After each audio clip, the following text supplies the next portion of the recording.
మార్కెట్లోకి ఎన్ని కార్స్ వచ్చినా కూడా ఈ కార్స్ని కొట్టే కార్స్ అస్సలు రావన్నమాట. నాకు తెలిసినంత వరకు ముందుగా మనం టాప్ నుంచి బాటంకి వస్తాం అనమాట. ముందుగా చూసుకున్నట్లయితే 1 crore అనే దీంట్లో మనకు డిఫెండర్ ఉంటుంది అనమాట.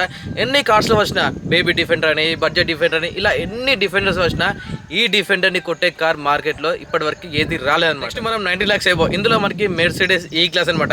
చూస్తున్నట్లయితే కొన్ని పెద్ద పెద్ద హోటల్స్ అవి ఇవి మనకి ట్యాక్సీ లాగా వాడతారు అనమాట. మేజర్గా ఇది ఎప్పుడు దీని సేల్స్ అయితే పడిపోవు అనమాట. నెక్స్ట్ వచ్చేసి మనకి 50 to 60 lakhsలో మనకైతే ఫార్చునర్ వస్తుంది అనమాట. ఇందులో మనకి టొయోటో బ్రాండింగ్ ఉంటుంది. దీని ఇంజిన్ కావచ్చు, దీని రిలయబిలిటీ టాప్ నాచ్ ఉంటుంది అనమాట. నెక్స్ట్ వచ్చేసి 30 నుంచి 35 lakhs మధ్యలో మనకి ఇన్నోవా క్రిస్టా వస్తుంది. ఇది మనకి టొయోటో బ్రాండింగ్ వస్తుంది అనమాట. దీని ఇంజిన్ కావచ్చు, దీని రియలబిలిటీ కావచ్చు టాప్ నాచ్ ఉంటుంది. అండ్ ఎన్ని లక్షల కిలోమీటర్లు తిరిగినా దీని ఇంజిన్ మాత్రం ఖచ్చితంగా మంచిగా ఉంటుంది అనమాట.